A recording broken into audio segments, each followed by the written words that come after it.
felicitarlos porque este tema de las elecciones generales 2026 ya está pues entre nosotros, ¿no? Es de interés público, es de interés ciudadano, y por ende a través de ustedes la ciudadanía va a justamente de repente recibir de ustedes las orientaciones, instrucciones e información de carácter electoral de las próximas elecciones generales 2016. Bienvenidos y espero que esta mañana sea fructífera, y el grupo de especialistas del Jurado Nacional de Elecciones está llano a resolver cualquier duda después de la disertación. Muchas gracias. Listo, muchas gracias. Empezamos entonces el taller con el doctor Jorge Valdivia. Él es el coordinador legal del Gabinete de Asesores de Presidencia del Jurado Nacional de Elecciones, quien nos va a hablar sobre el cronograma electoral. Por favor, adelante, doctor. Gracias.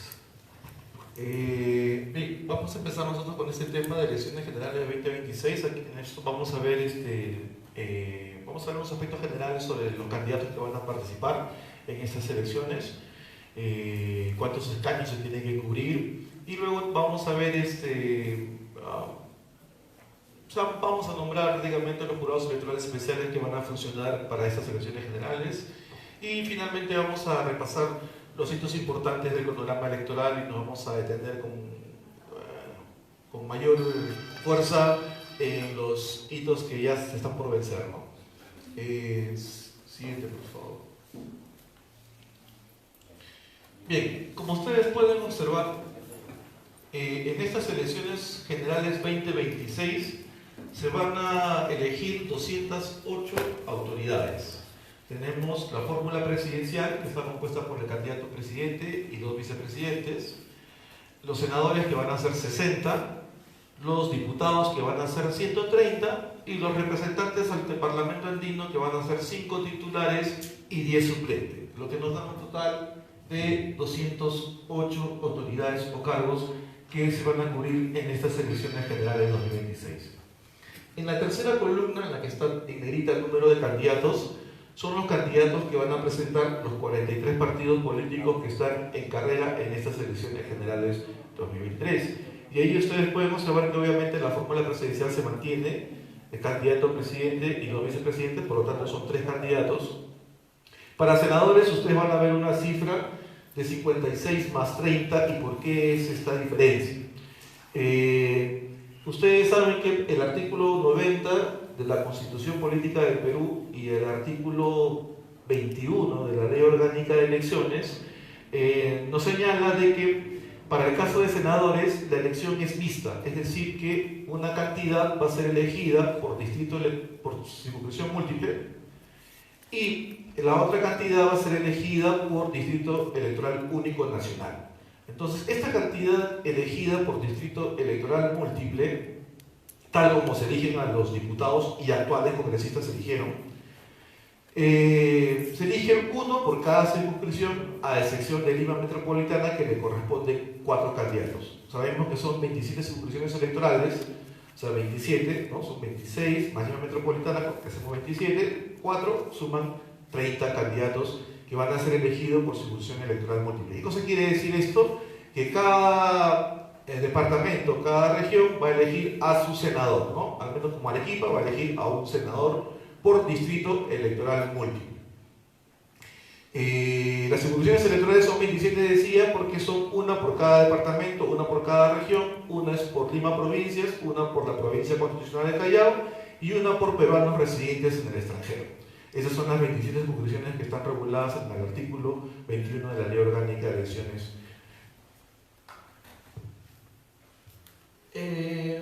En diputados, si bien es cierto, se van a elegir 130 y van a ser 158, y esa es la diferencia con el 56, y estoy antes de hablar de los otros 30 de los senadores.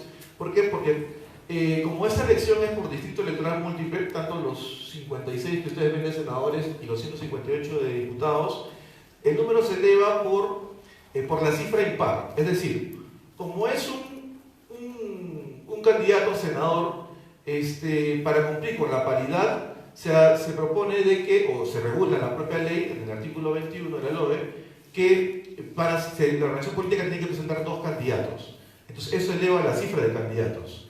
Solamente hay que elegir ustedes eligen un senador, pero para candidatos van a haber dos, hombre y mujer, y ustedes obviamente van a elegir a ese candidato, hombre o mujer, de la organización política de su preferencia. Entonces, por esa situación, como es uno, los candidatos que se van a presentar van a ser en cifra par, aumenta el número a 56. Igual en diputados, hay algunas circunscripciones electorales en donde se van a elegir diputados en cifra impar, y para cumplir con la paridad, los candidatos que se van a presentar se aumenta uno para que cumplamos con la paridad. Por lo tanto, se van a cubrir 130 escaños para diputados. Los candidatos que va a presentar la organización política son 158.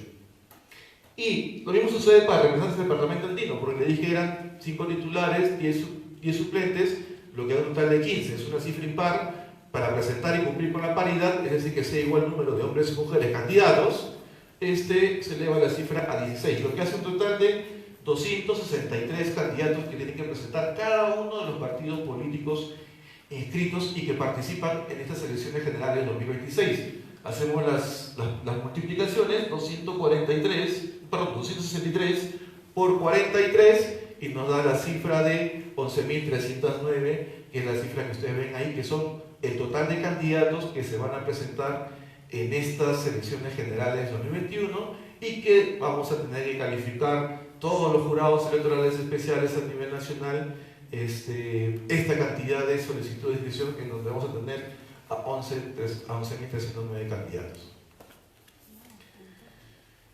Aquí se explica más. Siguiente, por favor. Ahí vemos la distribución de escaños para la elección de candidatos al Senado. Es 30 por distrito electoral múltiple y 30 por distrito electoral único nacional, lo que suma los 60 escaños, que son 60 senadores según esta carta magna. Y los 130 diputados, 130 escaños para la Cámara de Diputados. La distribución es 28 distrito electoral múltiple y 102 escaños de distribución por número de electores. ¿Por qué es esto? ¿Por qué 28 y 102? Porque también el artículo 21 de la Ley Orgánica de Elecciones nos señala que se tiene que elegir a un diputado por circunscripción electoral, a excepción de peruanos residentes en el extranjero, que es solamente dos. Peruanos residentes en el extranjero, nuestros compatriotas residentes en el extranjero, solamente van a elegir a 2 diputados, nada más. Todos los demás elegimos mínimo uno, o sea, empezamos todos con uno, y por eso que suman 28, porque les dije que eran 27 circunscripciones electorales. 27, como peruanos en el extranjero tiene 2, suman 28. Los otros 102 son repartidos por distribución por número de electores entre todas las regiones, ¿no? Entre todos los departamentos, según la población electoral, y esto es lo que vamos a ver justamente luego en estas tablas. Por ejemplo, aquí vemos la siguiente, por favor. Amigo, la siguiente. En esta podemos ver la que son de senadores, ¿no? Pues uno por cada circunscripción electoral. Lima provincias, Lima metropolitana tiene 4, porque eso es lo que dice el artículo 21, todos los demás tienen 1, suman 30. Más los 30 que van por distrito electoral único nacional, damos 60. Siguiente, por favor. Y aquí vemos el diputado, ¿no?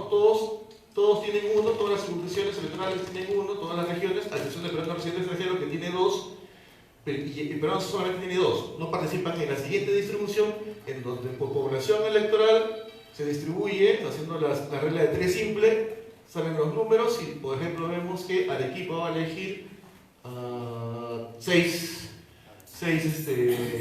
diputados, ¿no? 6 diputados va a elegir Arequipa. Y ahí, como es cifra par, ahí no van a presentar solamente 6 candidatos ahí, ¿no? Pero como ustedes pueden observar, algunos es cifra impar, como por ejemplo Ancash, y ahí se agrega 1 para cumplir con la paridad de alternancia y van a tener que presentarse 6 candidatos, ¿no? Siguiente, por favor. Bien, los jurados electorales especiales que van a calificar a esos 11.309 candidatos que van a presentar las 43 organizaciones políticas, los 43 partidos políticos inscritos, se van a implementar estos jurados electorales especiales, que están compuestos por 3 miembros, como ustedes conocerán, uno elegido que representa a los al Poder Judicial es elegido por la Sala Plena de la Corte Suprema de la Corte Superior de Justicia. El otro miembro es por la Junta de Fiscales también de la institución. Y el tercero es por sorteo, un ciudadano elegido por sorteo.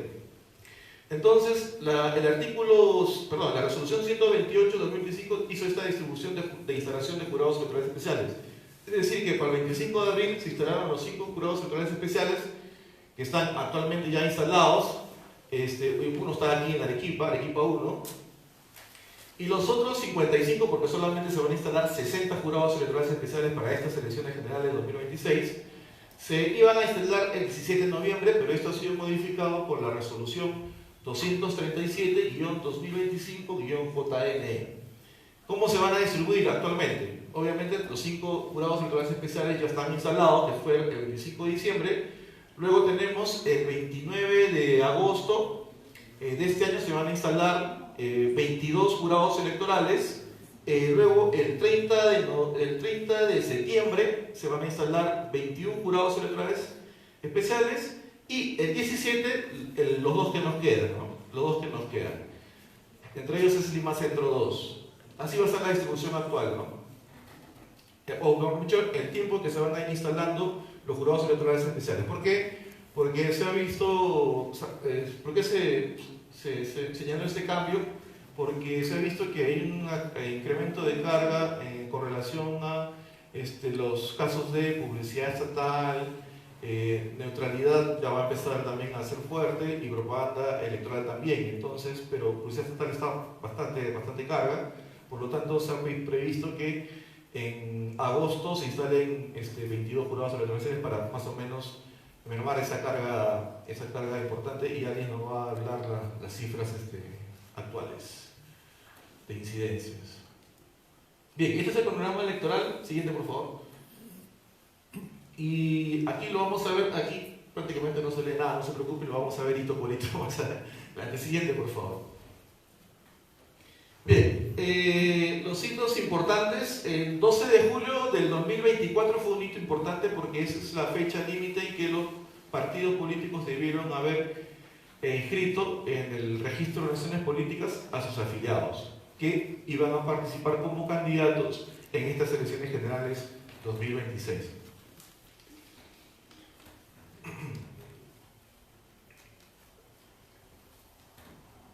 Es decir, que no solo basta que el partido político haya logrado su inscripción en el registro de relaciones políticas, en el ROP para abreviar, sino que además tuvo que haber registrado a sus afiliados hasta esa fecha, quienes son los que van a poder postular.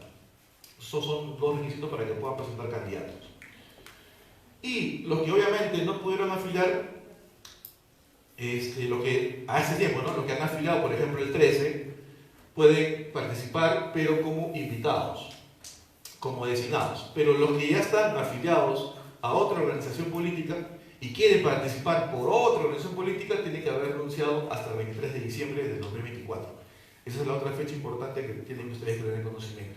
Entonces, yo debía afiliar a mis candidatos al 12 de julio del 2024 para presentarlos como candidatos, y obviamente en elecciones primarias. Y si me he pasado de esa fecha o voy a postular a otros ciudadanos que no estén afiliados, y si están afiliados a otra organización política y van a postular por la mía, tienen que haber renunciado esos afiliados a otra organización política hasta el 23 de diciembre.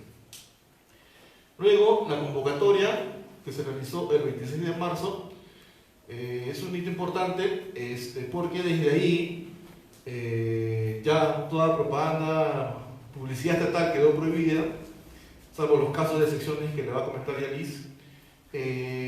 Y yo recuerdo inclusive que la presidenta salió antes de esa fecha a decir que ya convocaba las elecciones, pero realmente la contamos de esta fecha porque es la fecha de publicación del decreto supremo que convocó elecciones. Siguiente, por favor. Si bien es cierto, el 26 se convocaron las elecciones, la presidenta de la República tuvo hasta el 12 de abril para convocar las elecciones. Esa era la fecha límite. Y es una fecha importante, ¿por qué? Por la intangibilidad normativa. ¿Qué cosa quiere decir intangibilidad normativa?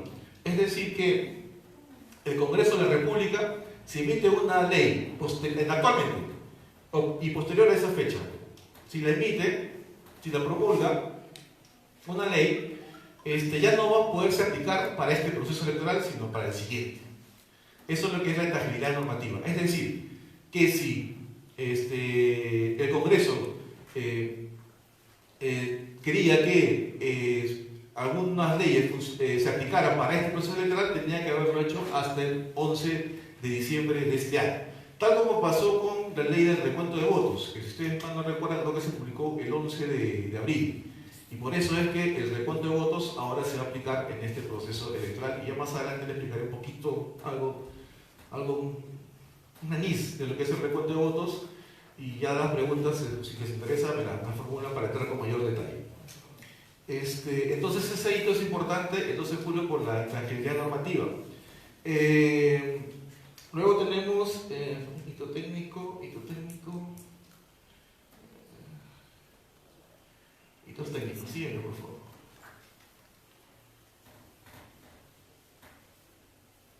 Ya, y justo llegamos al tema importante de que hemos estado en entrevistas con los medios, con nuestros colegas y con algunos de ustedes de repente que están presentes, con relación al hito del 2 de agosto,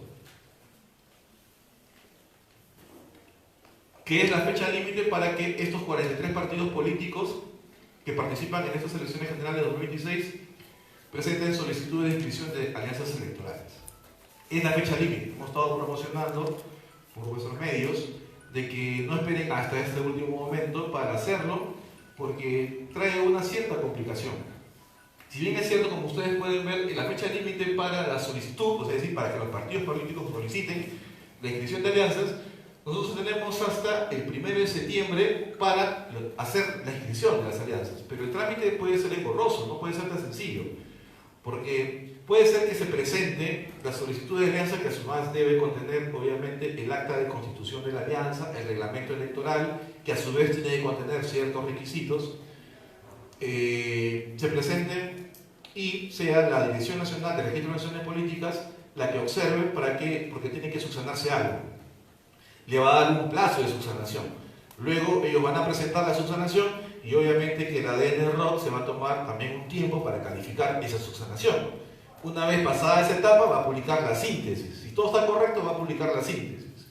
Una síntesis.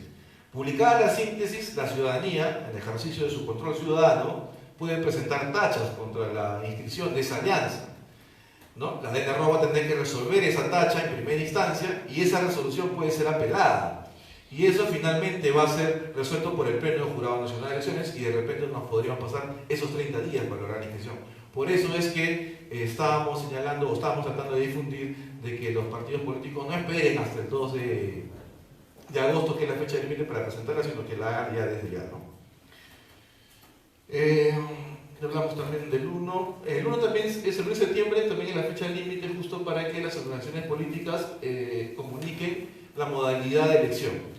El artículo 24 de la Ley de Organizaciones Políticas regula 3 modalidades de elección: A, B y C. Semiabierta, cerrada y por delegados. Semiabierta quiere decir que van a elegir a estos candidatos en elecciones primarias los afiliados de esta organización política y los no afiliados que se registren a ese partido político.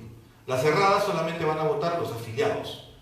Y en la modalidad C, por delegados, van a votar estos delegados, pero que previamente van a ser elegidos por los afiliados de los partidos políticos.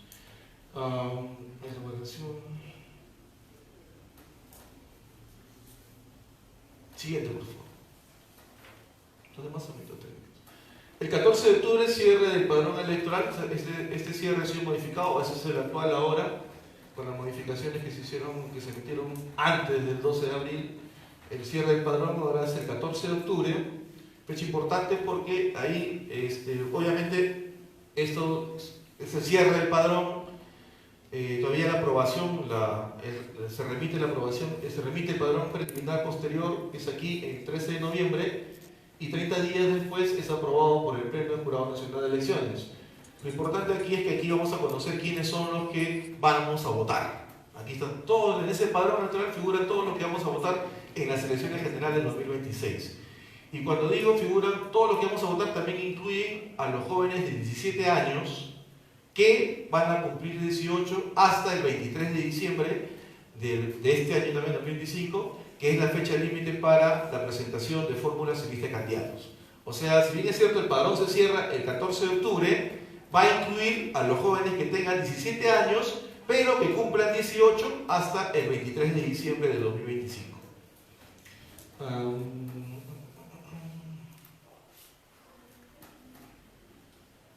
Ya, el 30 de noviembre tenemos el día de las elecciones primarias. En ese día van a votar en elecciones primarias las organizaciones políticas, los partidos políticos que hayan elegido la modalidad A y B, es decir, la semiabierta y la cerrada. Solamente ellos van a votar eligiendo sus candidatos a elecciones primarias, y también van a votar los afiliados eligiendo a los delegados, quienes los partidos políticos hayan votado por la modalidad C, ¿no? La de por delegados. Que esos delegados van a votar a su vez, siguiente por favor, el 7 de noviembre. Es decir que para esta fecha, antes, pero la fecha límite que tenemos el 15, ya vamos a conocer quiénes son los candidatos que han pasado por elecciones primarias y que han sido elegidos en elecciones primarias en sus respectivos partidos políticos, candidatos que van a ser presentados. La fecha del cierre, la fecha límite, perdón, de presentación, solicitud de inscripción de fórmulas de candidatos, que ya dije que es el 23 de diciembre. Entonces, en esa fecha límite, todos los candidatos que hayan sido elegidos en elecciones primarias, y obviamente también los designados, que como ya señalé pueden ser afiliados inscritos después del 12 de julio del 2024, o pueden ser no afiliados a ningún partido, o pueden ser afiliados a otro partido, pero que debieron renunciar el 23 de diciembre de 2024. Todos esos candidatos van a ser presentados, obviamente, en fórmulas y listas de candidatos en el 23 de diciembre de 2025, que es la fecha límite para la presentación de fórmulas y lista de candidatos. Siguiente, por favor.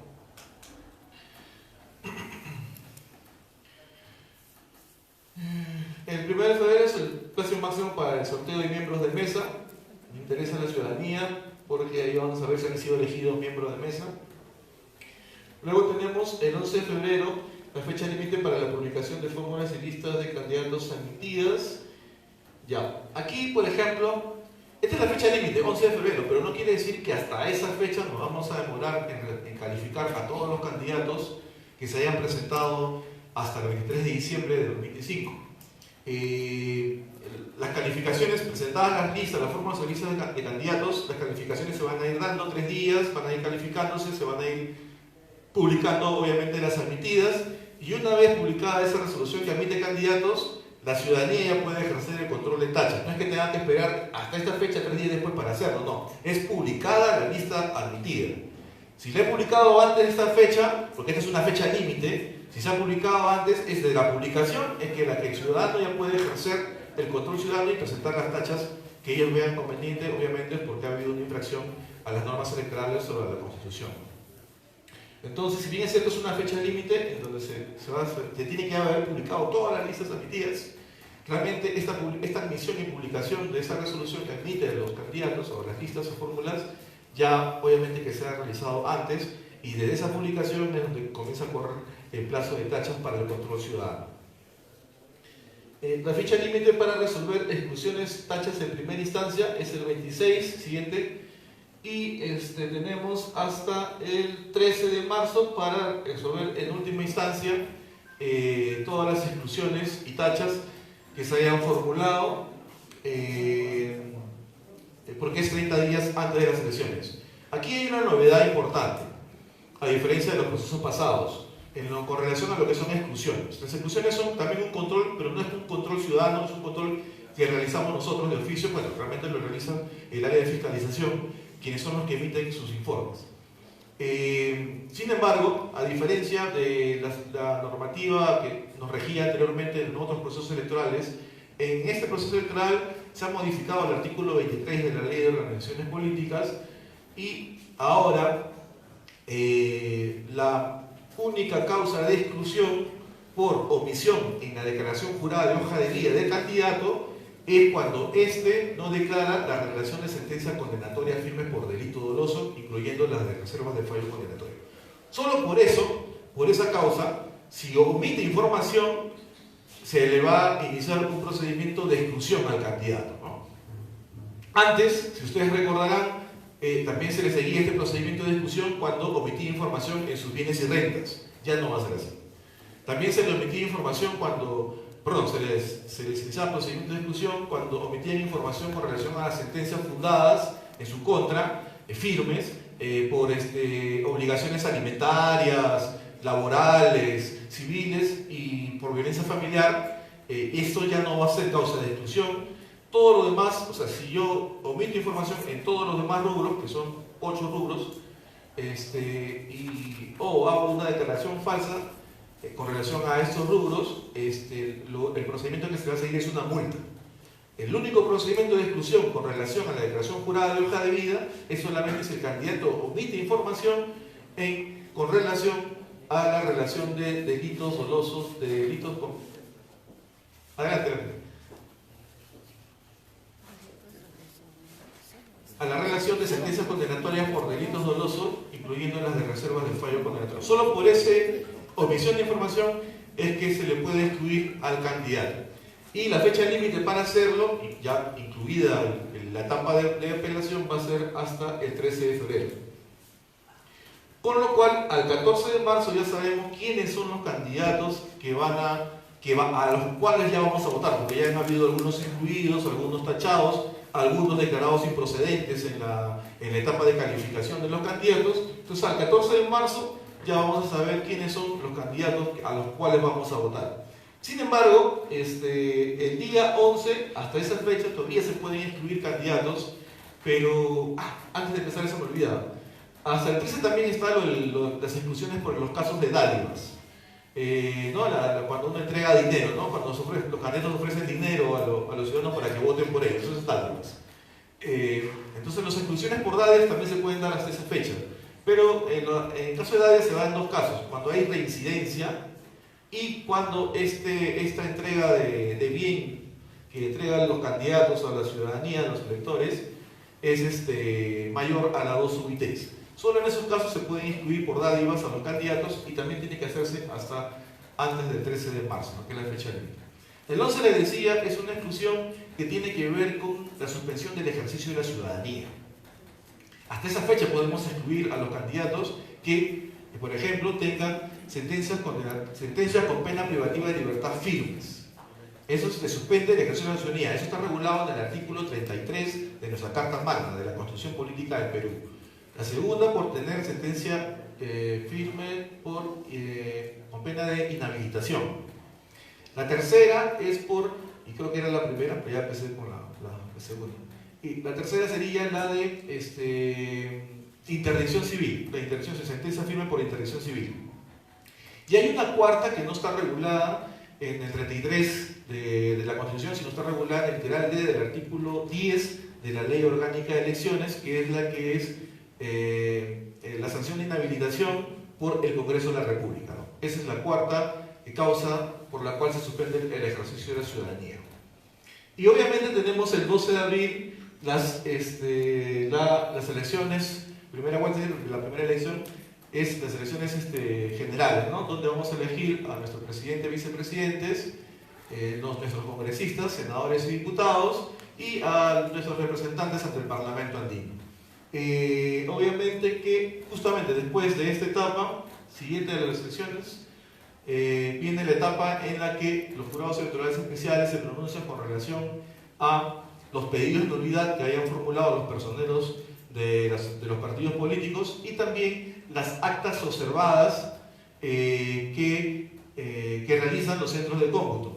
Es decir, ustedes saben que una vez realizado el escrutinio, los miembros de mesa elaboran unas actas electorales donde trasladan todo lo que han contado de los votos, lo trasladan a las actas, y esas actas son las que se remiten a las OEPs, a las oficinas interesadas de procesos electorales y sus centros de cómputo, donde procesan. Y ahí es donde la OMP nos está dando resultados, nos va a dar resultados porque van procesando las actas, los cómputos de las actas. Pero hay algunas que observan porque Por ejemplo, porque la suma de los votos es mayor que el total de ciudadanos que votaron en esa mesa. Es decir, los miembros de la mesa señalan de que votaron 100 personas, 100 ciudadanos, pero cuando detallan los votos hay 150. Entonces hay una inconsistencia, ¿no? No pueden haber 150 votos si votaron 100 personas. Entonces eso ocurre que se observe el acta electoral por un error aritmético. Con las normas anteriores a este proceso, esta acta electoral debería ser declarada nula, porque no pueden haber más votos de lo que votaron. En la actualidad ya no va a ser así, y aquí entra la figura del recuento de votos. Si sucede esto, como otras causas, lo que va a disponer el jurado electoral especial es el recuento de votos, porque ahora las cédulas de votación ya no se rompen. Antes los miembros de mesa rompían las cédulas de votación, ahora no, las van a conservar. Y esa custodia la va a realizar la OMP. Y cuando el jurado electoral especial disponga el recuento de votos, lo va a remitir esas cédulas en sobrelacrado, lo va a remitir a los jurados especiales, y son los miembros de los jurados especiales quienes van a realizar este recuento de votos, y ahí vamos a ver realmente a favor de cantidad de votos a favor de relaciones políticas, y también obviamente los votos blancos y los votos nulos. Y luego de eso, si no ha sido elegido ninguno de los candidatos de la fórmula presidencial, ya presidente y vicepresidente de la República, porque no han alcanzado la mayoría absoluta, el 50% más uno, se va a pasar a una segunda elección, a la segunda vuelta, popularmente así llamada, en donde se van a enfrentarse los dos candidatos que tuvieron la más alta votación en la primera elección. En donde también, después de los resultados, van a haber pedidos obviamente de nulidad que vamos a tener que resolver, actas observadas que también tendremos que resolver, y también de repente aplicar o disponer la figura de recuento de votos en algunas mesas de sufragio. Siguiente, por favor, creo que sería todo.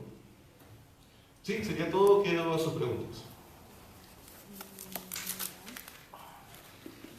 Buenas, si hay alguna consulta al vocero, si no, para pasar a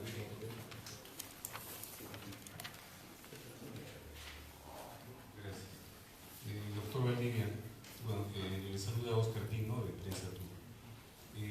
Quisiera saber si ustedes han dispuesto alguna línea, algún call center, algún toll free para hacer las denuncias sobre alguna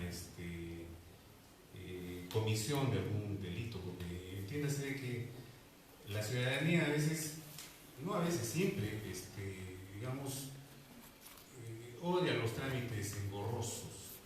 Estar haciendo cola, ir a una oficina, otra oficina, no sé si existirá el TUPA para hacer la presentación de una denuncia.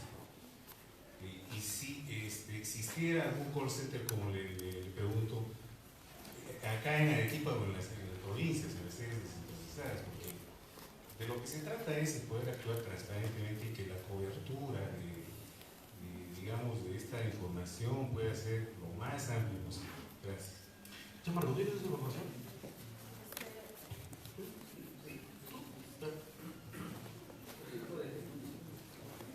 Sí, buenos días. Mire, en este caso nosotros contamos con un medio básicamente que es de consultas, y ahí les pueden también brindar algún tipo de asistencia relacionada a cómo presentar la denuncia. El número para temas de consultas sobre temas electorales 311-1717. Adicionalmente, cabe precisar que en el caso de denuncias no necesariamente tiene que presentarse de manera presencial. También se puede presentar virtualmente a través de un link que aparece en la plataforma del Jurado Nacional de Elecciones, la mesa de partes virtual.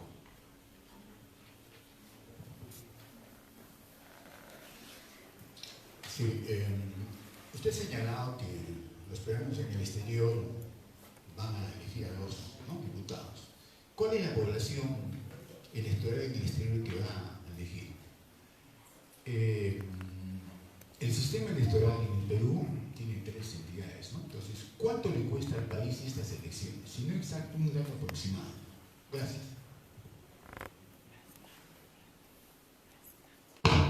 Preguntas económicas. A ver, déjeme recordar. Sí, no sé si son 1.500 o 11.500. Estoy en duda ahí. La verdad que no le podría señalar la cifra correcta en cuanto al costo de las elecciones. Pero sí la manejamos, sí se maneja, sí se sabe cuáles son esas cifras que nos cuesta al sistema, a los organismos que participamos en en el sistema electoral, que son la OMP, RENIEC y el jurado, ¿no? No le tengo ese dato, si me espera al final le digo el dato del costo de las elecciones, con cifras reales, porque ya están pedidos los presupuestos y ya también están otorgados. Con relación a la primera parte de su pregunta era... los ciudadanos en el extranjero. La OMPE y RENIEC nos han informado más o menos de 1.115.000 peruanos residentes en el extranjero que van a votar. ¿Por qué todavía no contamos? ¿Por qué esa cifra no es tan bien firme hasta este momento?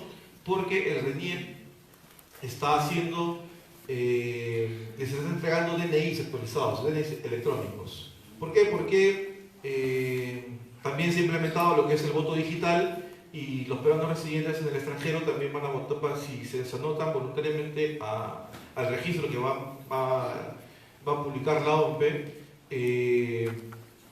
van a poder elegir esta modalidad de elección por voto digital y van a poder, pero para hacerlo también necesitan el DNI electrónico, porque a su vez el DNI les otorga un certificado, ¿no? Un certificado digital. No, lo que tenemos DNI sabemos que podemos hacer firma digital con ese electrónico utilizando un aparatito, ¿no? Entonces es así. Nos han señalado esa cifra, pero esa cifra puede ir incrementándose. Una última pregunta en este tema. Usted ha señalado y está en el registro, perdón, en el Jurado Nacional de Elecciones, 43 partidos que van a competir, ¿verdad? Sin embargo, hay un grupo político de izquierda que ha presentado, entiendo, un amparo ante el Poder Judicial. Es cierto que la Constitución del Estado dice que ustedes son la última palabra en materia electoral. Sin embargo, también el Tribunal Constitucional ha señalado que si se afectan derechos fundamentales, el Tribunal puede dar una resolución y obviamente ustedes tendrían que acatarla, me parece. Mi pregunta es la siguiente. ¿Qué pasaría si el Tribunal le da la razón a este grupo de izquierda? ¿Cómo afectaría a todo el proceso que ustedes están? ¿Qué los obligaría a hacer? Si acaso el Tribunal le da el Poder Judicial o el Tribunal Constitucional, ya cuando el proceso está en marcha, obliga a ustedes a que incorporen a ese nuevo partido. Gracias. Bien, con relación a ello, va a hacer su pregunta. Primero quiero aclarar algo y ahí le respondo su pregunta. Si bien es cierto, los que participan en estas elecciones generales del 2026 son 43 partidos políticos inscritos, realmente en la actualidad hay 48 partidos políticos inscritos y 96 movimientos regionales. ¿Ya? Entonces, estos 48 partidos políticos inscritos, de esos 48, 43 van a poder participar en las elecciones generales del 2026 porque se lograron su inscripción hasta el 12 de abril de este año. Los otros 5, para sumar los 48 más los 96 movimientos regionales van a participar en las elecciones regionales y municipales también del 2026, a los que se van a sumar obviamente los partidos políticos y los movimientos regionales que se inscriban, ¿no? hasta la fecha límite para ello. Ahora, con relación a su pregunta, efectivamente, si hay una sentencia del Poder Judicial o del Tribunal Constitucional ordenando la inscripción de ese partido político o su participación de repente en las elecciones generales de 2026, habría que ver la oportunidad en que la sentencia es emitida, porque puede ser que para esa etapa ya el proceso de elección haya culminado o ya se haya culminado la presentación de candidatos o inclusive ya no haya podido presentar, no haya pasado elecciones primarias sus candidatos. Entonces, si ya pasó esa etapa, ya no podemos volver a esos sitios porque el cronograma electoral es preclusivo.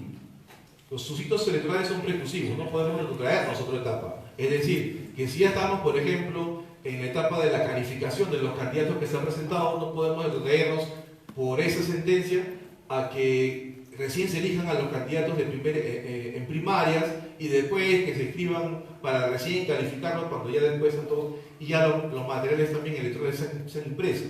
Entonces todo depende del cronograma electoral en la etapa de esa sentencia que se emita.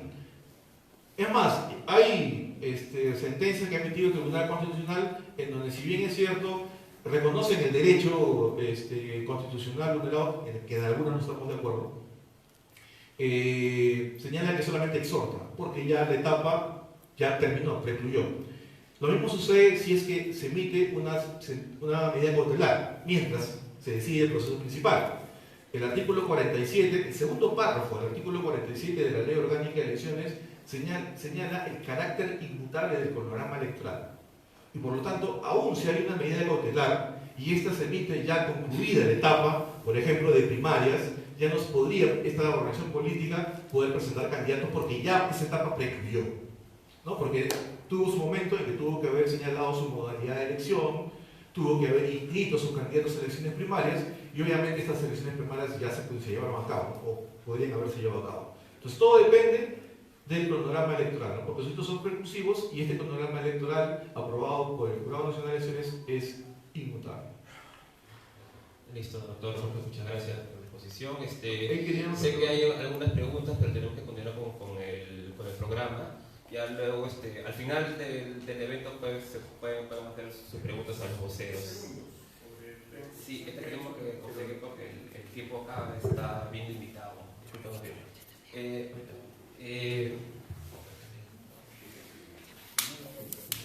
Bueno, ahora pasamos a la especialista de la Dirección Nacional de Fiscalización y Procesos Electorales, la doctora Liz Barrera, que nos va a hablar sobre publicidad estatal, neutralidad y propaganda electoral.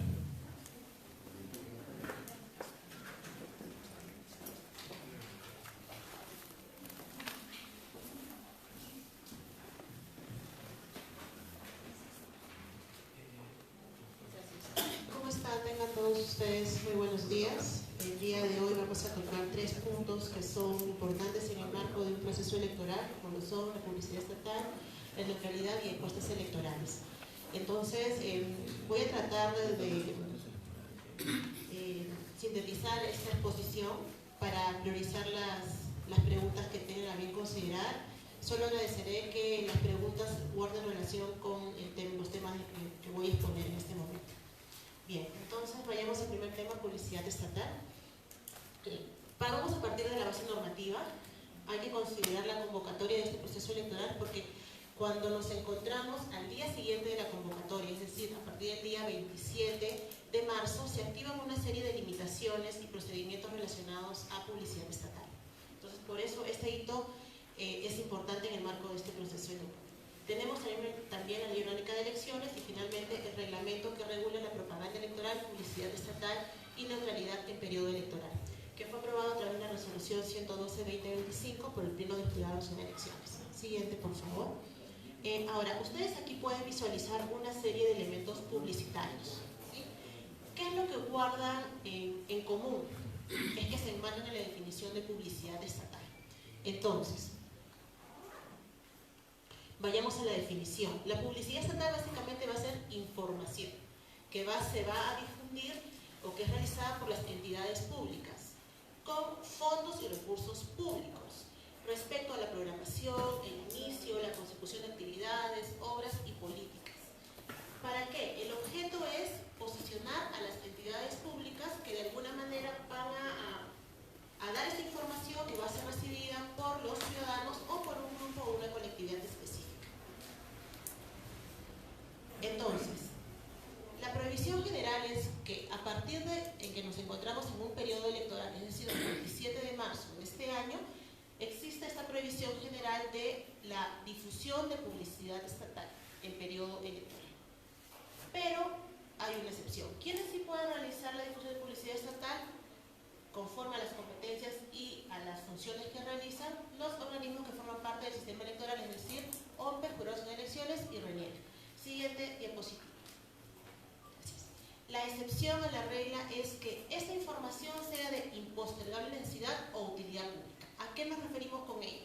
Cuando hablamos de impostergable necesidad se refiere a que la información a difundir es necesario que se difunda en este momento, no se puede postergar. Por ejemplo, los típicos casos de campañas de salud. En este momento hay una enfermedad que se está dando en un punto determinado del país y el Estado tiene que establecer algunas recomendaciones o campañas en este momento. No vamos a esperar si hay una segunda vuelta a junio del próximo año para difundir la información. Y cuando hablamos de utilidad pública se refiere a que todas las acciones que realice el Estado están tendentes a buscar el bien común, el interés público. Y es por ello que la publicidad estatal no puede distorsionarse de tal manera o se desnaturaliza cuando contiene elementos que lo que pretenden es obtener un beneficio a un interés particular o privado, que veremos más adelante. Nuestro reglamento establece que existen algunas comunicaciones que no se enmarcan en la definición de publicidad estatal, y es decir, pueden ser difundidas, pero la única restricción es que en su contenido no existe información que se vincule a una organización política. Por ejemplo, las notas de prensa no son consideradas publicidad estatal, pueden ser difundidas en periodo electoral. Tenemos las comunicaciones internas e interinstitucionales, aquella información relacionada o avisos en el marco de la Ley de Contrataciones del Estado, entre otras normas, y también la información de carácter económico y financiero que es publicada en los portales de transparencia de las entidades públicas. Información también relacionada a las efemérides es considerada no como publicidad estatal, los comunicados, los saludos institucionales, también las transmisiones en vivo o las actividades académicas como los webinars. Ahora bien, si partimos en el supuesto que una entidad pública pretende difundir en este momento publicidad estatal, esta debe de justificarse en impostergar necesidad o utilidad pública. Adicionalmente, no debe de contener determinados elementos, que son condiciones para la difusión establecidas en nuestro reglamento. Básicamente son dos.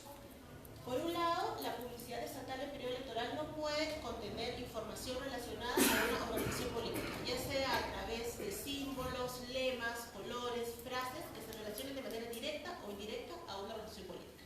Y por otro lado, la publicidad estatal no debe tener o no debe de contener la imagen, nombre, voz o cargo de un funcionario público.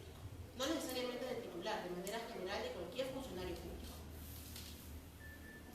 Ahora, esta entidad que está difundiendo, pretende difundir la publicidad estatal en periodo electoral, adicionalmente debe de cumplir con uno de estos dos procedimientos. Tenemos la solicitud de autorización previa y el reporte posterior.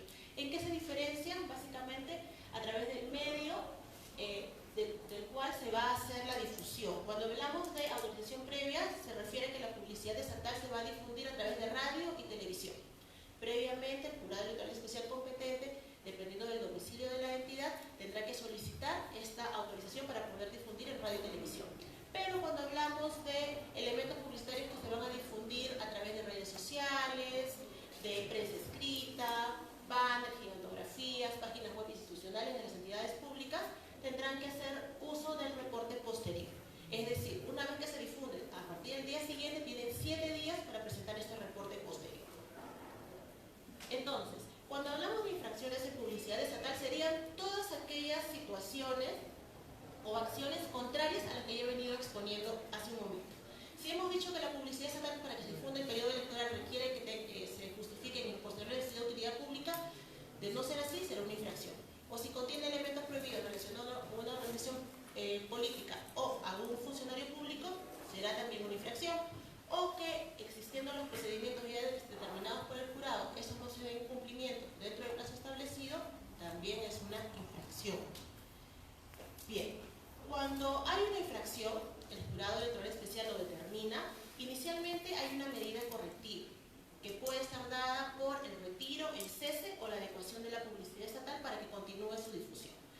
El jurado electoral especial da este mandato y da un plazo de hasta 10 días para que la entidad retire o adecue la publicidad estatal. Si no da cumplimiento a ello, el equipo de fiscalización realiza la verificación, se pasa a la siguiente etapa del procedimiento sancionador, que ya es la sanción efectiva, que podría ser una multa entre 30 y 100 unidades impositivas tributarias y adicionalmente una amonestación pública. Bien, entonces, habiendo terminado este tema, voy a pasar al tema de neutralidad en periodo electoral, que creo que es un tema que está en este momento cosa de mucho interés por parte de toda la ciudadanía ante los casos que han sido expuestos a través de los medios de comunicación. Cuando hablamos de neutralidad tenemos que hacer referencia a estas normas. Nuevamente la convocatoria, la Ley Orgánica de Elecciones, la Ley del Código de Ética de la Función Pública y nuevamente el reglamento que fue aprobado a través de la Resolución 112-2025. Vayamos a la definición. La neutralidad en periodo electoral es un deber esencial, es un principio reconocido constitucionalmente que debe de ser de observancia de todas las autoridades, funcionarios, servidores públicos, independientemente de su régimen laboral, para actuar con imparcialidad imparcialidad en el ejercicio de sus funciones en el marco de un proceso electoral. Es decir, no puede realizar actos ni a favor ni en contra de una organización política en este momento, tomando en consideración que a la fecha no tenemos candidatos.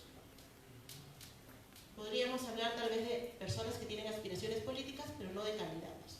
Y la categoría precandidatos en nuestra normativa electoral no existe. En relación a las infracciones tenemos 3 bloques. Y la diferencia básicamente depende del sujeto que comete la conducta infractora. Un primer bloque, que el infractor es la autoridad pública. El segundo bloque, funcionarios que cuentan con personas bajo su dependencia. Y finalmente, aquellos infractores en la persona que confluye en la condición de funcionario y candidato. Funcionarios que postulan a cargos de elección popular. En estos 2 primeros bloques, como ustedes están observando, hemos detectado, voy a hablarlo desde el punto de vista de la Dirección de Fiscalización. Nosotros contamos con fiscalizadores desplegados a nivel nacional. Tenemos 5 coordinadores de fiscalización, un coordinador por cada jurado electoral especial, porque a la fecha contamos con 5 jurados. Tenemos 100 fiscalizadores distritales y tenemos 196 fiscalizadores provinciales, que es el número de provincias que tenemos a nivel nacional. Y se han venido detectando situaciones básicamente como practicar actos de cualquier naturaleza que favorezca o perjudique a una determinada organización política, y también hemos encontrado que algunas autoridades públicas vienen realizando propaganda a favor de una organización política. No cabe señalar que nosotros, a través de los fiscalizadores, lo que detectamos son presuntas vulneraciones a la normativa electoral, que nosotros denominamos incidencias. No son infracciones, porque quien determina la infracción es el jurado electoral especial. ¿Sí? Entonces nosotros, la data que les tengo, por ejemplo, en el caso de el jurado de Arequipa, de manera general hemos detectado 508 incidencias relacionadas a diversos procedimientos, no solo sobre neutralidad. Tenemos también en propaganda electoral y publicidad estatal. En el ranking de los jurados electorales especiales, Arequipa 1 está en el segundo lugar de mayor cantidad de incidencias que se han detectado a la fecha. El primer lugar lo tiene el jurado de Lima Centro, con 1.446 incidencias. En total, a nivel nacional, tenemos 3.406 incidencias.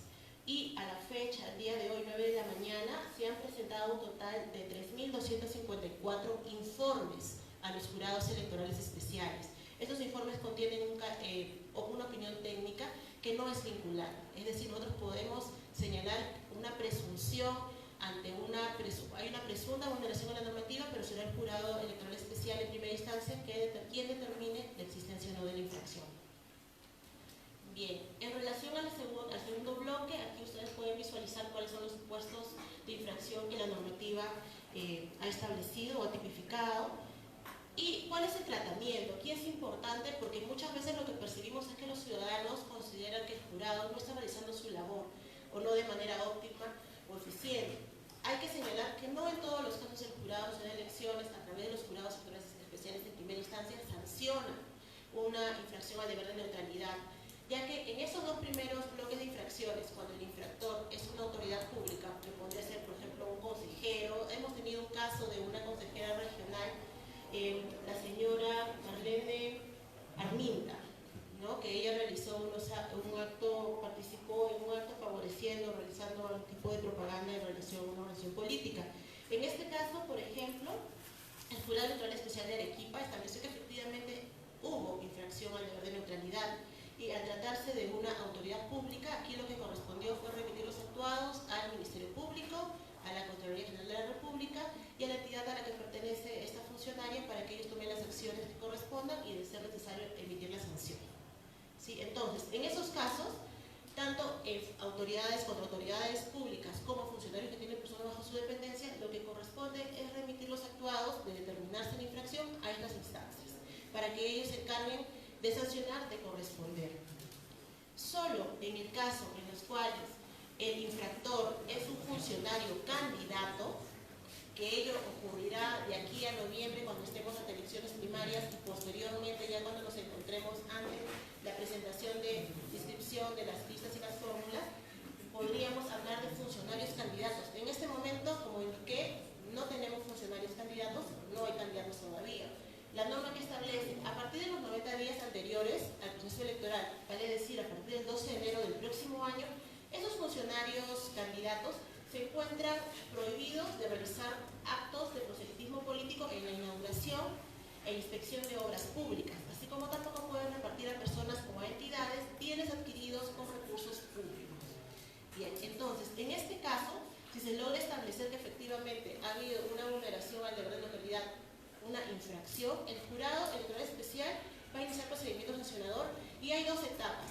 Una primera etapa en la cual va a señalar al infractor que se abstenga en reiterar esta conducta. Si, a pesar de ello, reitera la conducta infractora, lo que ya correspondería sería una sanción de una multa de 30 a 100 unidades impositivas tributarias, igualmente una amonestación pública como en el caso de publicidad estatal. Bien, entonces voy a exponer ahora sobre el último tema, las encuestas electorales, simulacros de votación y sondeos de opinión, que también es un tema que adquiere importancia, sobre todo considerando la trascendencia que tiene en la toma de decisión de los electores de nuestro país, ¿no? Ya que muchas veces las personas consideran que ellos quieren ir a ganador. Si la encuesta le dice que la organización política P, X, está primero en la encuesta y dicen no, entonces yo voy a ir a la persona que está primera para que mi voto no sea un voto al vacío, ¿no es cierto? Entonces, la base normativa, la Ley Orgánica de Elecciones, básicamente esta norma habla acerca de una garantía electoral, ya que los estudios de intención de voto solamente pueden ser difundidos hasta el domingo anterior al día de la jornada electoral. De lo contrario, estamos ante un delito electoral. Y también tenemos nuestro reglamento sobre encuestas electorales durante los procesos electorales, que se fue aprobada a través de la resolución 107 de este año. ¿Qué se fiscaliza? Nosotros vamos a fiscalizar tanto a los medios de comunicación como a las encuestadoras que realizan este tipo de estudios de intención de voto. ¿A quién se fiscaliza? ¿Cómo vamos a fiscalizarlo? Realizamos trabajo de gabinete porque hay una serie de documentos que tiene que presentar la encuestadora al jurado electoral especial competente dependiendo de su domicilio. Y vamos a realizar trabajo de gabinete, también realizamos la revisión de las redes sociales, de los medios de comunicación, para ver la difusión que realizan los medios de comunicación. ¿Para qué vamos a fiscalizar? Básicamente para garantizar que estos resultados que son difundidos y publicados sean válidos, sean veraces. Y es importante fiscalizar encuestas, sí, por la situación que les comenté, de la importancia que le da el electorado para decidir su voto, que lamentablemente no debería ser así. La toma de decisión para poder elegir a sus autoridades debe ser en base a un voto consciente, responsable, revisando las hojas de vida, los planes de gobierno y no necesariamente en los resultados de la encuesta electoral. Nuestro reglamento establece una serie de definiciones relacionadas a estudios de intención de voto. Básicamente tenemos encuestas electorales, simulacro de votación y el sondeo. La diferencia entre encuesta electoral y simulacro de votación es la forma en que se recoge la información. Cuando hablamos de una encuesta electoral, que es una actividad de intención de voto que obtiene información a través de se encuesta a un grupo limitado de personas que se denomina muestra y en base a una metodología a través de un cuestionario. En el caso del simulacro de votación, la forma en que se recoge la información es a través de una cédula simulada. Y en el caso de los sondeos, es solo un procedimiento de recopilación de información que utilizan los medios de comunicación y las encuestadoras y carece de sustento científico, ya que no hay una metodología a través de la cual haya sido aplicada para determinar cuál es el grupo de personas a la cual va dirigido el sondeo. Veamos ahora cuáles son las exigencias que están dirigidas a las encuestadoras. Para que una encuesta pueda difundir encuestas de intención de voto en periodo electoral, se requiere una autorización que es emitida por el Jurado Nacional de Elecciones a través de la inscripción en el registro electoral de encuestadoras. Si ustedes ingresan al portal web del jurado, en la parte inferior hay un cintillo que dice temas de interés, si mal no recuerdo. Ustedes acceden a ese link y van a encontrar el registro electoral de encuestadoras. Ustedes pueden visualizar cuáles son las encuestadoras que cuentan con inscripción vigente, las que están canceladas y aquellas que han sido sancionadas a lo largo de varios años atrás.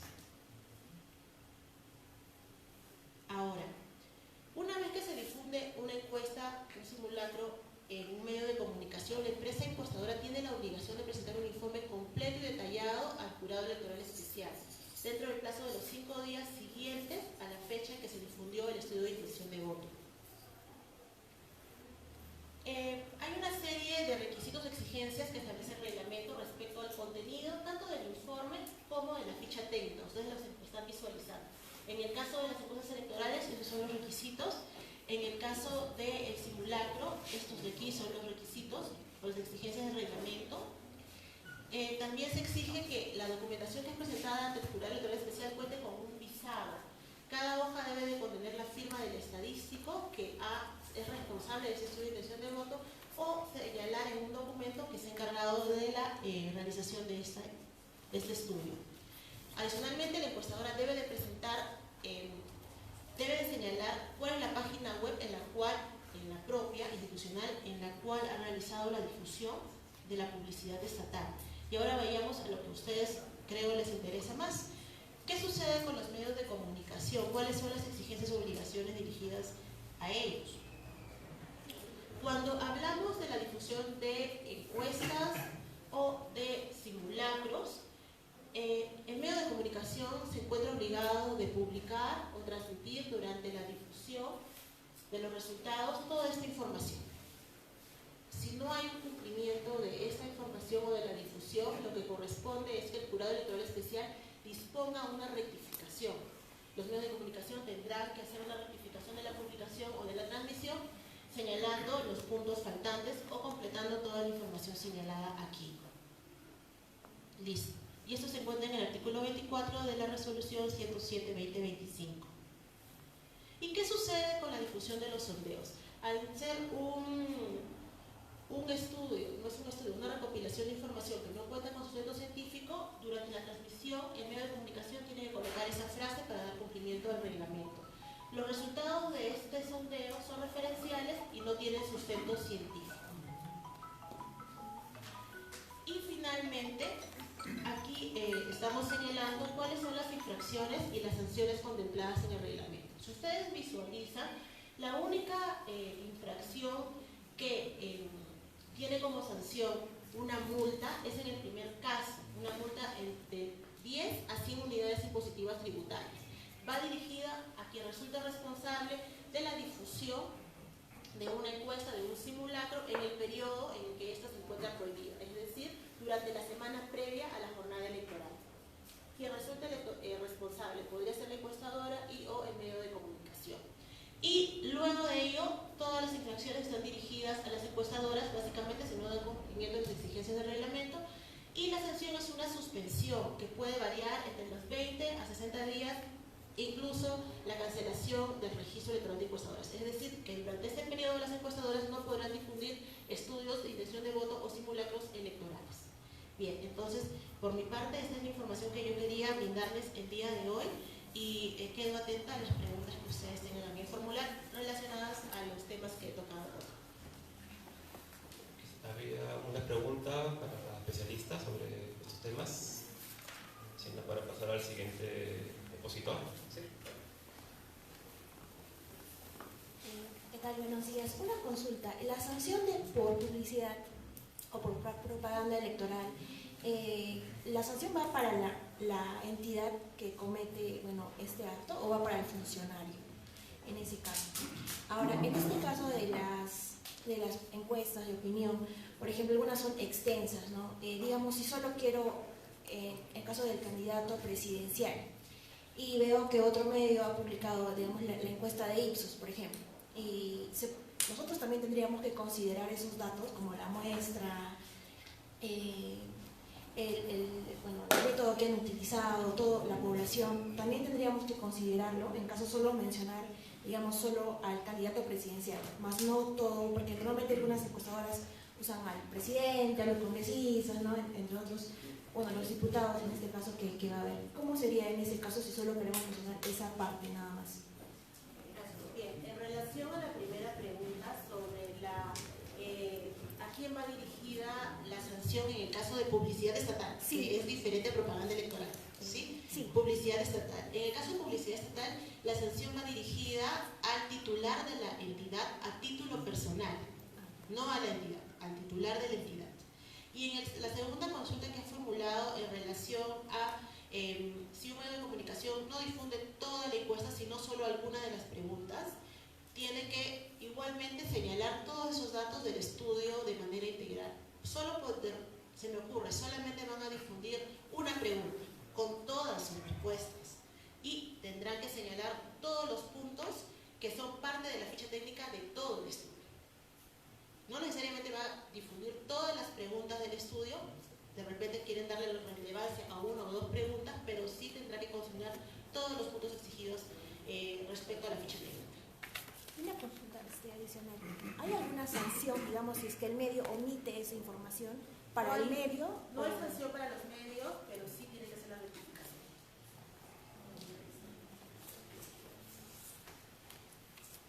Tengo dos preguntas. Según el registro de encuestadores, en el país hay más de 60 y en Arequipa, que formalmente se ha visto es que hay una.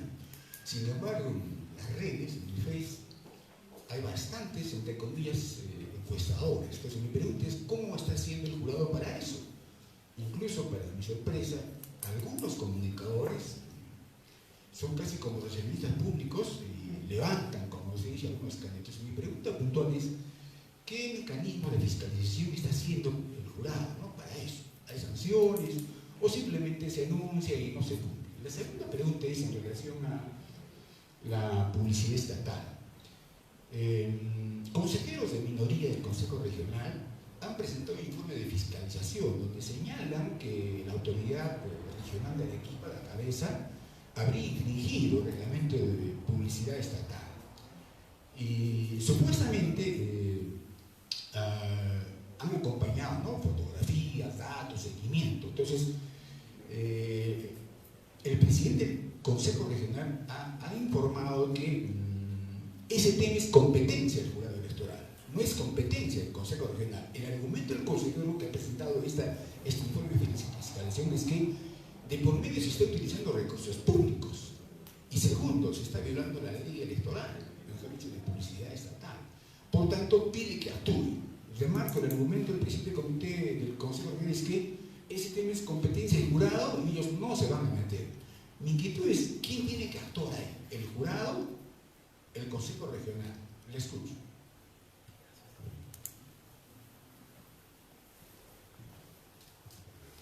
Gracias por la pregunta. A ver, vayamos por lo primero. En relación a las encuestas electorales, la labor que realizan los fiscalizadores es a través de la revisión de medios de comunicación, en el caso particular que usted indica, y de redes sociales. Nosotros, de detectar que existe la difusión de encuestas electorales, levantamos la información y se realiza o elabora el informe de fiscalización y se eleva al jurado electoral especial. Ya hemos detectado varios casos en los cuales existen situaciones que las encuestadoras que están difundiendo no cuentan con el registro de inscripción. En este caso la norma es clara y establece que hay una relación de infractores, toda vez que no hay, las sanciones, como ustedes han podido verificar, están relacionadas a las encuestadoras que cuentan con registro en el registro electoral de encuestadoras y a los medios de comunicación en algún supuesto en particular. En los casos de aquellas que sin contar con registro o inscripción al registro electoral de encuestadoras difunde ese tipo de información, lo que establece la norma es que se tiene que registrar en el registro de infractores, que básicamente es una amonestación o un llamado de atención a este tipo de encuestadoras informales, por decirlo de alguna manera. Se publica en la página web del jurado dando información o señalando que nosotros no hemos validado o verificado la validez de esta información que está siendo difundida, para que la ciudadanía tome conocimiento y tome con pinzas los resultados que están siendo difundidos. En relación al segundo tema que usted me indica respecto al Consejo, nosotros hemos venido recogiendo en el caso de publicidad estatal un gran número de incidencias de publicidad estatal de esa entidad pública en las cuales se ha detectado el elemento prohibido, que es la imagen de funcionarios públicos. En este caso me parece que del titular de la entidad. Aquí lo cierto también es que en la mayoría de casos, por no decirlos todos los casos, al considerar que existen dos etapas en el procedimiento sancionador, en la primera etapa se hace una disposición de un mandato de retiro o cese de la publicidad estatal. Las entidades están cumpliendo con este retiro o adecuación de la publicidad estatal. Cuando hablo de adecuación, es que se retira el elemento prohibido para que se continúe con la difusión. Y eso es lo que está sucediendo en este momento. Y no se ha llegado a la etapa de una sanción efectiva, que sería la multa multa y amonestación. Pero sí venimos trabajando y sí estamos detectando este tipo de situaciones y se están elevando los informes que corresponden al jurado electoral especial competente, en este caso al jurado de Arequipa. Para mayor abundamiento de casos, porque no puedo dar detalles de casos que se encuentran en trámite, yo los invito a ingresar a la web del jurado, plataforma electoral. Ustedes ahí van a tener información y pueden hacer la búsqueda por jurado electoral especial y tienen ahí datos estadísticos de cómo se va desarrollando justamente la tramitación de estos expedientes de diversos procedimientos, y ustedes pueden tener en el momento, en el día, la información de manera actualizada. Ya, una pregunta, con esa cerrada, por favor, porque tengo que continuar con el programa. Muchas gracias, doctora. Buenos días. Tengo 3 consultas relacionadas al tema de publicidad estatal, ¿no? Y bueno, 2 de publicidad estatal, 1 de propaganda electoral. La primera, usted indicaba de que la sanción va dirigida hacia el titular del pliego. En todos los casos va a ser así, digamos, si es que la publicidad estatal contiene la imagen de un regidor, digamos, en un municipio, o de un funcionario X, siempre va a asumir la responsabilidad del titular del pliego. Respondo rapidito a esa Ok. pregunta. Sí, es el titular del pliego porque es el recurso de la entidad la que está en juego. Correcto. Bueno, otra consulta era, el reglamento indica que dentro de las excepciones están consideradas las transmisiones en vivo. ¿Hay alguna limitación dentro de estas transmisiones en vivo o puede ser cualquier tipo de transmisión que se haga, digamos, una inauguración de obra y la hago en transmisión en vivo? Eso no es considerada publicidad estatal en ese momento, ¿no?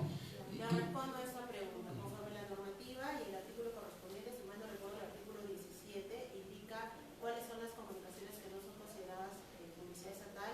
Una innovación es ese punto particular que usted indica. La única restricción es cuando contenga elementos relacionados a una organización política. Eso es lo que establece la normativa. Igualmente se está evaluando porque siempre hay que tener en consideración que estamos en mejoras continuas. Para este proceso electoral es en la regla de juego en este momento.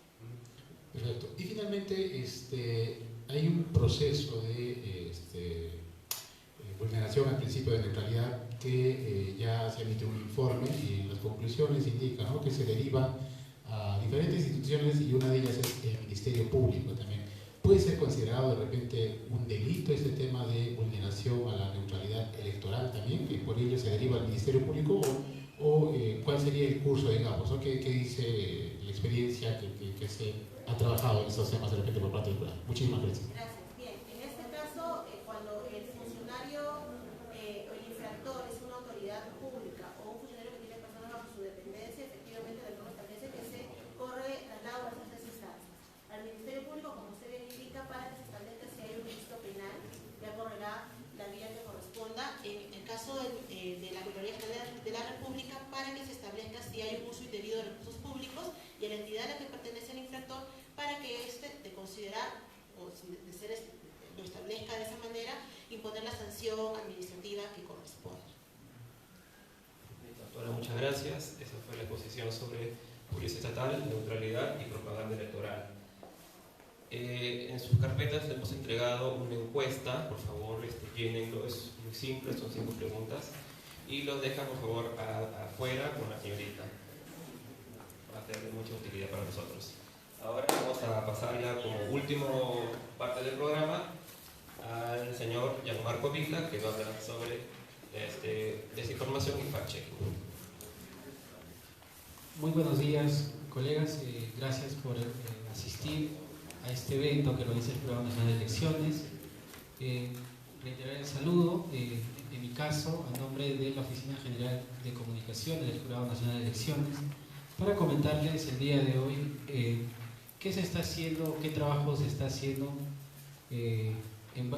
para combatir la desinformación, ¿no? Hace un momento comentaban sobre qué se está haciendo, por ejemplo, estas encuestas falsas o estos sondeos que se están publicando en redes sociales para impulsar quizás alguna candidatura, alguna organización política.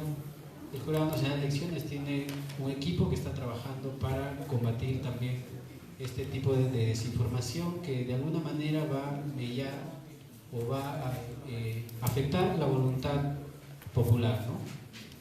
Bien, comencemos Al inicio, en las anteriores exposiciones se ha comentado que estas elecciones son retadoras, ¿no? Son más de 11.000 candidatos porque tenemos 43 organizaciones políticas inscritas para estas elecciones generales.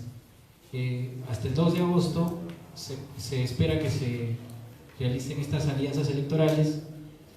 Esto ayudaría a que la cantidad de candidatos se reduzca. Es retador esta elección porque, así como ya desde hace bastante tiempo se difunden, por ejemplo, encuestas falsas, sondeos de redes sociales donde pueden votar trolls, pueden votar, se puede inventar, ¿no?, cifras. Hoy en día tenemos herramientas de inteligencia artificial con la que se puede también crear videos o manipular fotos, imágenes para atacar a una organización política, a un candidato, o también para atacar al propio sistema electoral, ¿no?, que le integran 3 instituciones.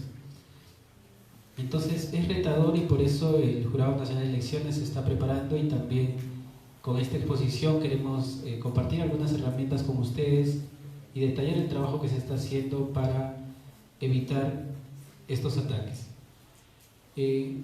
La desinformación es un problema importante, lo reconocen instituciones a nivel internacional, y algunos datos pues, importantes que les quería mencionar es que los jóvenes, en su mayoría, que son alrededor de 3 millones que van a votar por primera vez en estas elecciones generales, confían mucho en la información o se informan por las redes sociales.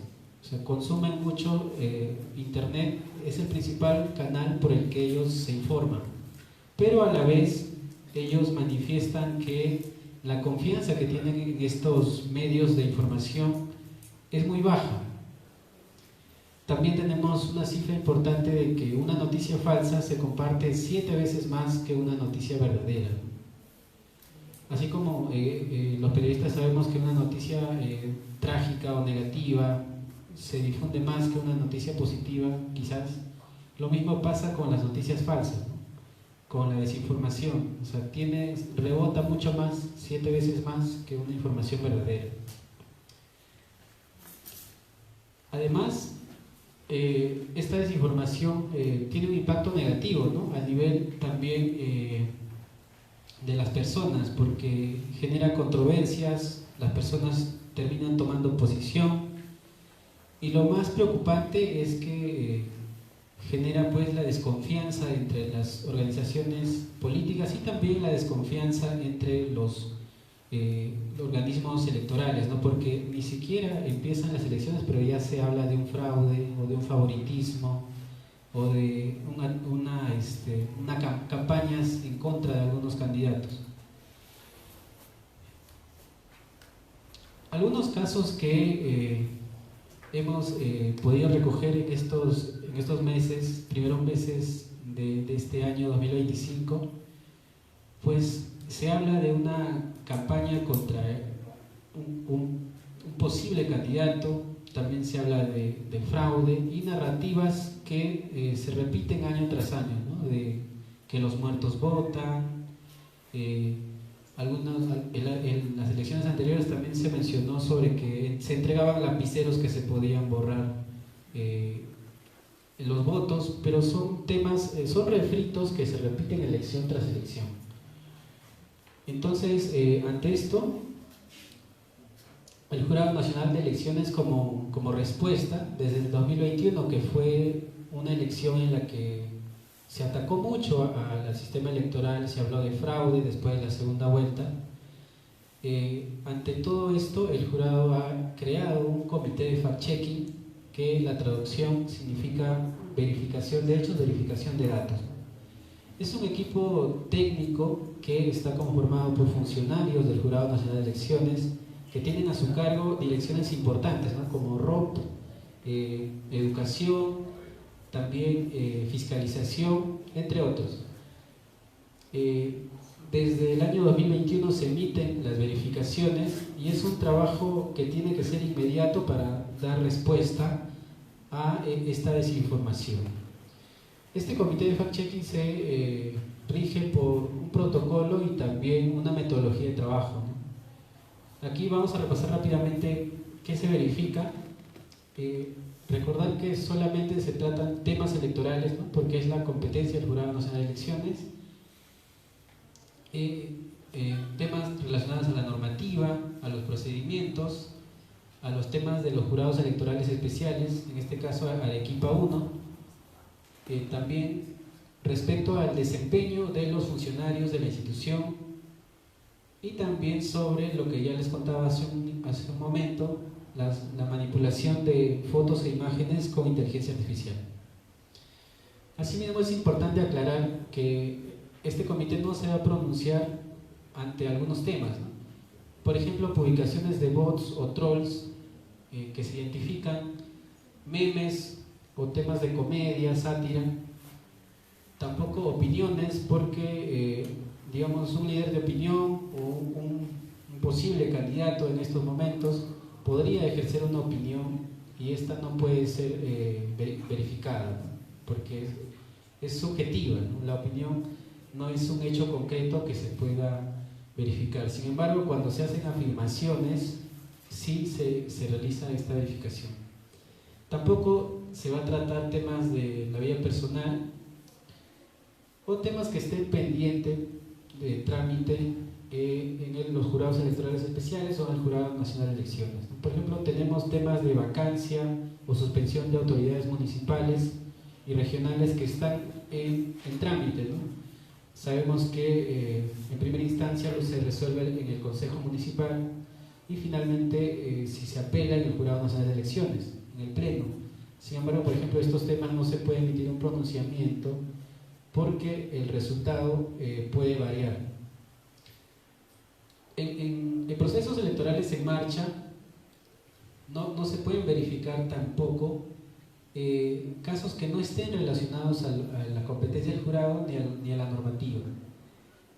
Publicaciones o declaraciones de abogados o de partidos tampoco, porque digamos están en trámite, puede variar mucho el pronunciamiento, ¿no? No podemos decir, por ejemplo, que tal autoridad no ha sido vacada o sí ha sido vacada, por ejemplo, porque ese resultado puede variar tras una apelación, tras una resolución. Tampoco vamos a verificar, como les mencionaba, en el caso de que se le notifique o se le exhorte a la fuente, digamos, si es un líder de opinión que esté emitiendo un pronunciamiento o un medio de comunicación, si se le notifica que lo que está difundiendo es engañoso, falso o impreciso, también, y ellos retiran esta publicación, tampoco se va a emitir una verificación. Para hablar un poquito de este trabajo, hace un momento mencionaba, ¿no?, de que hay mucho tema de publicidad estatal, neutralidad, propaganda, que ya está circulando. Comentarles que el Jurado Nacional de Elecciones, con el equipo de la Oficina General de Comunicación a nivel nacional, está realizando el monitoreo de estas publicaciones, ¿no? Y se reporta a los miembros del comité, que está pues fiscalización y también el gabinete de asesores, que está en constante monitoreo a través de las publicaciones en redes sociales, páginas institucionales, transmisiones, todo ello, para identificar estos casos, ¿no? Identificar los casos de desinformación también, o todo aquello que esté vulnerando las normas electorales.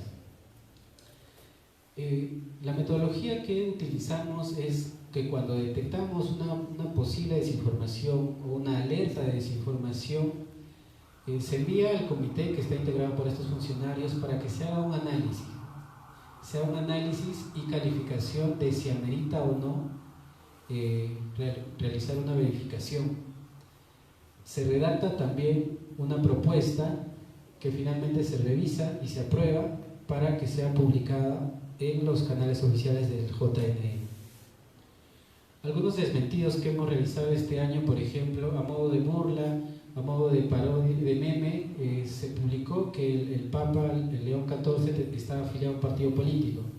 Entonces, si bien no podemos responder a una burla, a una sátira, sin embargo, cuando se generan cadenas masivas de WhatsApp, sí el comité consideró que era necesario emitir un pronunciamiento, ¿no? Y la consulta al ROP es pública, ¿no?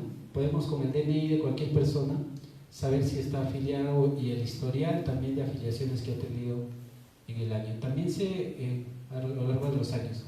También se hizo un desmentido sobre una publicación del diario La Razón que acusaba al Jurado Nacional de Elecciones de sumarse a una campaña en contra del alcalde de Lima, porque un ciudadano había presentado una denuncia al Jurado Nacional de Elecciones, porque recuerden que para temas de vacancia se puede presentar a través del Consejo Municipal o también a través directamente con el Jurado Nacional de Elecciones.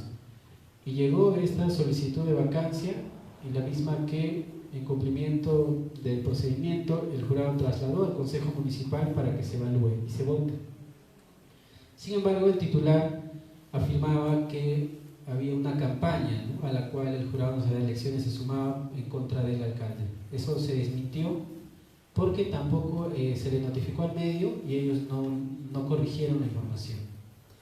También hemos emitido una verificación sobre la suplantación de identidad de una integrante del Pleno del Jurado Nacional de Elecciones, ya que se creó una cuenta falsa y un número de WhatsApp que solicitaba transferencias, yapes, para beneficiar a autoridades municipales que tenían procesos de vacancia y suspensión en marcha.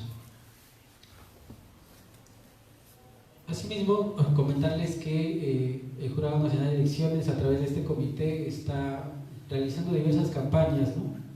Por ejemplo, sobre el tema encuestadoras, se están publicando videos en redes sociales, gráficas, en la página web también. Asimismo, se ha conformado una red de aliados contra la desinformación, a la que se está invitando a que se sumen periodistas, medios de comunicación, también universidades, y tenemos el apoyo de la cooperación internacional, quienes están capacitando sobre estos temas al equipo, y también son nuestro contacto directo con los representantes de las Big Tech, ¿no? Facebook, que tiene oficina en Perú, X, que es antes Twitter, y TikTok, que tiene oficina en México. Ellos han firmado también alianzas con el Jurado Nacional de Elecciones para poder frenar la desinformación cuando tengamos casos masivos, ¿no? Esto es lo previo a la elección. Entonces, algunas herramientas que existen para poder combatir los fakes. Una de ellas es Invit, que es una extensión o un plugin de Google, que solamente pegando el link de un video podemos retroceder y saber cuándo se publicó por primera vez ese video, o si es un refrito, o si están manipulando, ¿no?, datos importantes como la fecha o el lugar. También Google Lens o Google Imágenes, que nos permite, si subimos una foto, decirnos cuándo se publicó esa foto por primera vez, ¿no?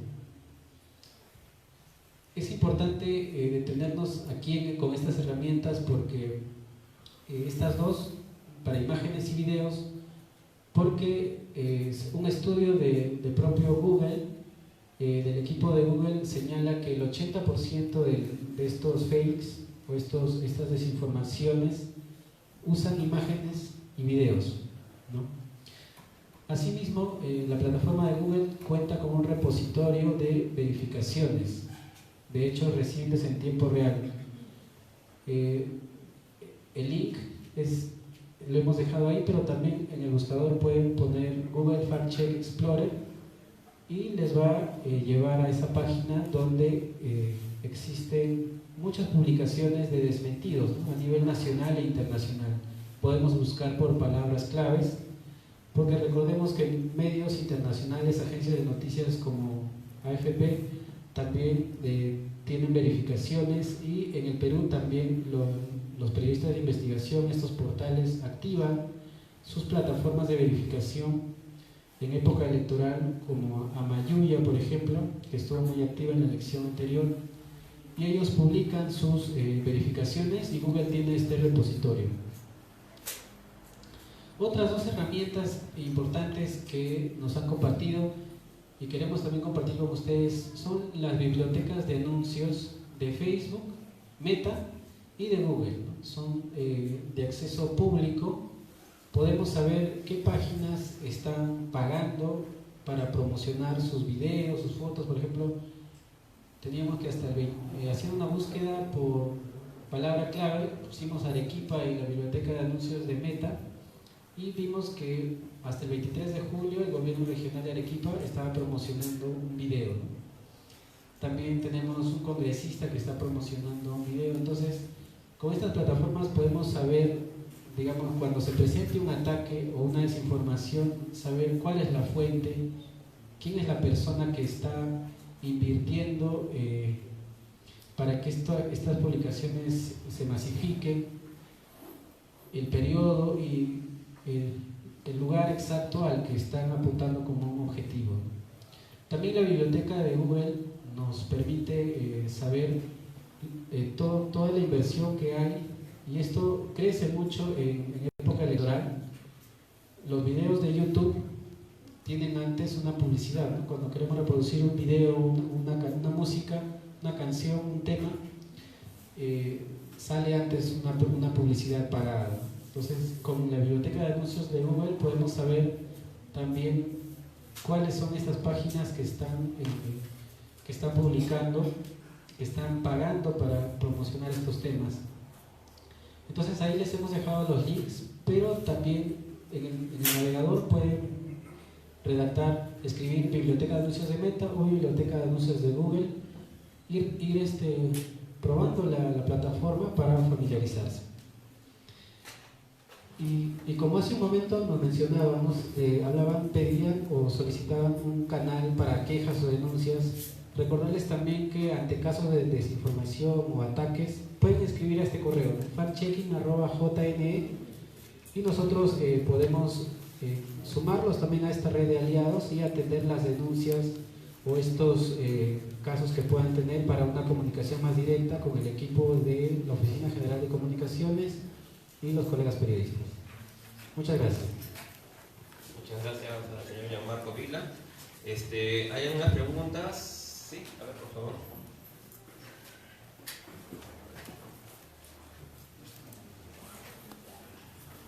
Buenos días. Entendiendo la complejidad del ecosistema mediático de hoy en día y las particularidades que esto tiene, en coyuntura de elecciones hay también, digamos, la difamación por redes sociales de los propios oponentes políticos.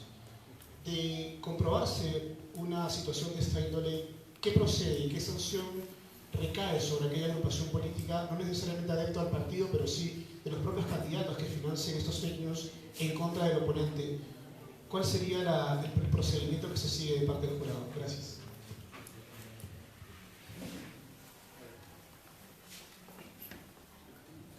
Es una muy buena pregunta porque esto nos permite resaltar el tema que está trabajando el jurado, ¿no? Hemos realizado alianzas con las Big Tech, que son Meta, TikTok, X, que son las plataformas que más usan los peruanos, y también las organizaciones políticas y también estas personas que tienen el interés de desinformar. Entonces, por ejemplo, en el caso de la suplantación de identidad de una magistrada, que estaban usando su imagen y su información personal para solicitar dinero, ¿no?, a autoridades municipales que tienen procesos de suspensión y vacancia en marcha, a modo de estafa. Nos hemos comunicado con Meta, que Meta tiene a su cargo WhatsApp y también Facebook, ¿no?, Instagram también. Entonces ellos han bloqueado automáticamente estas cuentas. En el caso de que en plena campaña electoral detectemos cuentas de trolls cuentas o plataformas que están utilizando de manera masiva ataques entre organizaciones políticas o que afecten al mismo sistema electoral, vamos a reportar para que, con esta comunicación directa que tenemos con Meta, para que bloqueen estas cuentas, ¿no? Esa sería la sanción que se va a tener.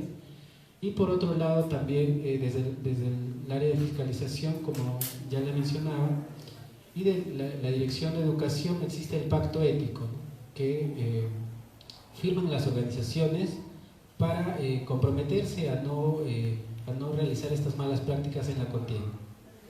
Gracias. Listo, bueno, muchas gracias por participar en este taller. Sabemos que es un día laborable y que también tienen cosas que hacer, así que de parte del magíster Roberto Burneo, presidente del Jurado Nacional de Elecciones, agradece su participación. Y antes de irnos, vamos a tomarnos una foto grupal, por favor, y después ya pasamos a lo que es compartir en el lado de afuera. ¿Sí? Muchas gracias. A ver, nos ponemos, por favor, todos de pie para tomar la foto. Sí.